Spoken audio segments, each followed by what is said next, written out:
Buen día, estudiantes. Vamos a revisar otro ejercicio de movimiento rectilíneo uniformemente acelerado, o MRUA. El caso particular que vamos a analizar interviene una aceleración de tipo negativa, o que en muchas de las ocasiones la conocemos como desaceleración. En cualquier caso, cuando hablamos de una aceleración negativa o desaceleración, sigue siendo simplemente una aceleración, solamente que lleva signo negativo y sigue siendo, por tanto, este mismo tipo de movimiento. Bien, el ejercicio dice como sigue: sea un automóvil no tripulado que se emplea en pruebas destructivas. El vehículo se impulsa a una velocidad de 195 kilómetros por hora, de tal suerte que colisione sin girar contra un muro de concreto armado e indeformable. Considerando que la detención total del auto después del impacto ocurre en un tiempo de 0.07 segundos, calcular, y considerando que el auto se deforma solamente en el frente, la longitud que se deforma el mismo. Como inciso B, hay que calcular la desaceleración o aceleración negativa que detiene el automóvil. Y como caso particular, vamos a introducir un poco el concepto de lo que son las fuerzas G. Estas fuerzas G se estarían registrando en los sensores que están instalados en los dummies humanos para poder monitorear justamente el comportamiento dinámico de la colisión. Bien, nada más que hay que acordarnos que estamos dentro de cinemática de la partícula. Sin embargo, esta parte de las fuerzas G corresponde más bien a la parte de análisis dinámico. Sin embargo, bueno, aquí vamos a intercalarlo como una especie de adelanto. Bien, dado que tenemos una velocidad de inicio de nuestro auto, al cual vamos a tratar como partícula, de 195 kilómetros por hora, lo primero que tenemos que hacer, como ya hemos aprendido, es convertir las unidades de la velocidad expresadas en kilómetros por hora a unidades de velocidad en el sistema internacional, que serán los metros sobre segundo. Para ello, se aplican o se multiplican dos factores de conversión al valor de la velocidad, se hacen las operaciones correspondientes y se obtiene el valor de la velocidad de inicio ya expresada en metros sobre segundo. Lo siguiente es hacer un esquema o entender mediante un esquema qué es lo que ocurre. Vemos aquí al auto antes de que colisione con el muro, el cual tiene una velocidad inicial de 54.17 metros sobre segundo, que es la velocidad a la cual le convertimos las unidades anteriormente. Una vez que el auto se aproxima, si nosotros nos concentramos en la parte frontal del automóvil, vemos que cuando está justamente empezando a tocar el muro indeformable, ahí inicia la colisión y también inicia la detención del automóvil. Dado que intuimos o anticipamos que el auto se va a deformar, sea que se deforme totalmente o se deforme solamente la parte frontal, nosotros tenemos que salirnos de la zona de deformación, puesto que el análisis que hacemos nosotros es con cinemática de la partícula, no estamos en cinemática de cuerpos deformables. Por lo tanto, para salirnos de la zona de deformación, digamos que nos vamos a una zona donde estemos seguros que el auto no se deforma, digamos hasta la parte de atrás del automóvil, digamos ahí en el alerón, nosotros situamos un punto de interés. Por tanto, ya tenemos un punto que es indeformable y ya podemos nosotros empezar a realizar el análisis bajo la concepción de cinemática de la partícula, puesto que ya nos salimos de la zona de deformación.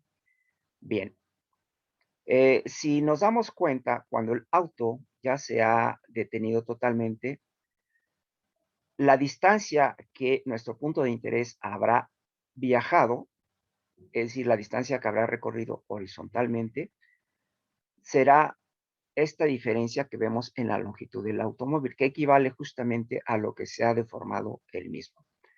Suponiendo que, por supuesto, el auto no tuvo rotaciones alrededor de ningún eje X, Y o Z, lo cual lo habíamos considerado desde el inicio, que el auto colisiona sin girar. Bien, si nosotros a esa diferencia de la longitud del automóvil la aprovechamos para implementar un eje X, que en este caso será un eje X global. ¿Por qué? Porque la orientación del lado positivo del eje de las X tiene la orientación estándar, habitual o canónica, que significa que el lado positivo está hacia el lado derecho del eje X.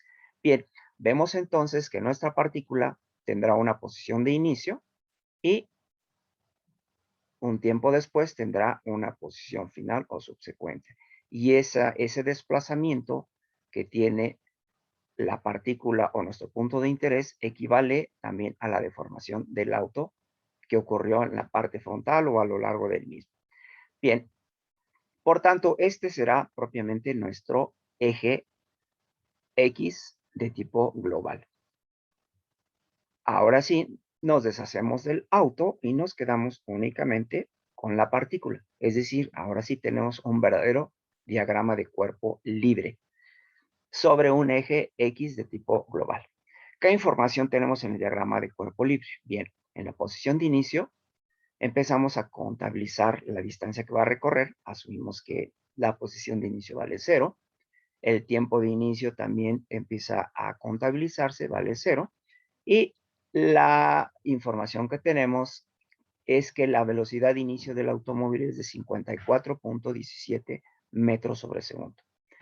A partir de ese momento, nuestro punto va a comenzar a tener una aceleración negativa y se va a ir deteniendo la parte trasera del automóvil o el punto de interés en la parte trasera del automóvil hasta que su velocidad se vuelve cero. Su velocidad final, la velocidad que tiene en la posición final es cero, como lo marcamos aquí. Sin embargo, no sabemos cuál es la distancia en la que se deformó de momento. Tampoco sabemos la aceleración que intervino, que recordamos o entendemos que es de tipo negativo. Y tampoco, bueno, más bien lo que sí conocemos es el tiempo de detención, porque es uno de los datos que se nos da. Bien, vamos con el análisis. Para ello, vamos a utilizar una de nuestras 4 ecuaciones de análisis cinemático de la partícula, y digamos esta ecuación que dice que la velocidad final es igual a la velocidad de inicio más el producto de la aceleración que interviene por el intervalo de tiempo. Si de esta ecuación despejamos la aceleración, nos queda de esta forma. Bien, ahora vamos a sustituir los datos conocidos. La velocidad final es 0. La velocidad final es 0. ¿Por qué? Porque cuando ya el auto se detuvo, su velocidad en ese punto final es 0. Dice que le tenemos que restar la velocidad que teníamos al inicio. Esa velocidad de inicio, como vemos aquí en el diagrama de cuerpo libre, es de 54.17 metros sobre segundo. Y tenemos que dividir entre el intervalo de tiempo que dura la detención, que es de 0.07 segundos. Este es un dato que nos fue dado desde el texto del ejercicio, como podemos ver aquí. Bien, una vez que hicimos la sustitución de datos, hacemos los cálculos correspondientes y obtenemos un valor de aceleración de 773.86 metros sobre segundos al cuadrado. Si se dan cuenta, es de tipo negativo. Claro, porque se trata de una desaceleración. Una vez que ya tenemos el valor de la aceleración, bueno, ahora introducimos el concepto de fuerzas G. Cuando hablamos de fuerzas G, lo que significa es que el valor absoluto de una aceleración que ocurre en un evento, digamos, en este evento está ocurriendo esta aceleración, se divide entre el valor de la aceleración gravitacional, valor absoluto de la aceleración gravitacional, la cual se toma como referencia. No es porque esté interviniendo en este caso. Y esto es para saber cuántas veces el valor de la aceleración gravitacional ocurrió en ese evento. Y en este caso, este número que resulta de esta división nos está diciendo que las fuerzas G que se generaron en este evento de colisión fueron casi 79 veces el valor de la aceleración gravitacional típica que conocemos. Y repito, en este caso no interviene la aceleración gravitacional, sino que se toma únicamente como referencia. Bien, seguimos. Para calcular lo que es la longitud que equivale a la deformación del auto, tenemos que asumir que el auto durante la detención no tuvo rotación alguna en dirección de alguno de los ejes X, Y o Z. Bien, vamos a emplear esta otra ecuación que conocemos de análisis cinemático de la partícula y a esta ecuación, si la posición de inicio la pasamos del lado izquierdo de la ecuación, pues obtenemos esta forma. Recordando que a la diferencia de posición final menos posición inicial le podemos llamar desplazamiento, esta ecuación, por tanto, va a tomar esta forma.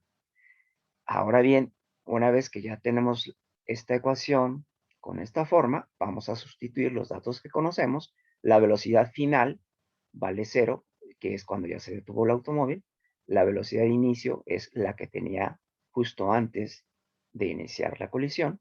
Y el intervalo de tiempo, que es el tiempo en el que se detiene el auto totalmente. Bien, se hacen las operaciones respectivas y se encuentra ese delta X que equivale a la deformación del automóvil o desplazamiento que tuvo nuestra partícula de interés o nuestro punto de interés situado en la parte trasera del automóvil. Y como nos podemos dar cuenta, ya hemos calculado todo lo que nos pidieron, lo que fue el desplazamiento o longitud en la que se detuvo el punto de interés, o bien equivale también a la deformación del automóvil. Calculamos lo que son las fuerzas G y la aceleración. Por cierto, cuando hablamos de fuerzas G, es simplemente un número que nos indica cuántas veces la aceleración que intervino es superior al valor de la aceleración gravitacional que se toma como referencia. Sin embargo, no quiere decir que sea propiamente una fuerza, sino simplemente es un concepto que nos sirve para saber cuántas veces la aceleración que intervino es superior a la aceleración gravitacional. Y bueno, ya que hemos calculado todo, nuevamente en el diagrama de cuerpo libre del auto, digamos que colocamos toda la información cinemática que ahora sí ya tenemos, tanto al inicio como al final del desplazamiento que ya calculamos que es la deformación del automóvil. Sabemos la aceleración negativa que intervino y también sabemos las fuerzas que intervinieron. Y bueno, por el momento es todo. Hasta pronto. Gracias.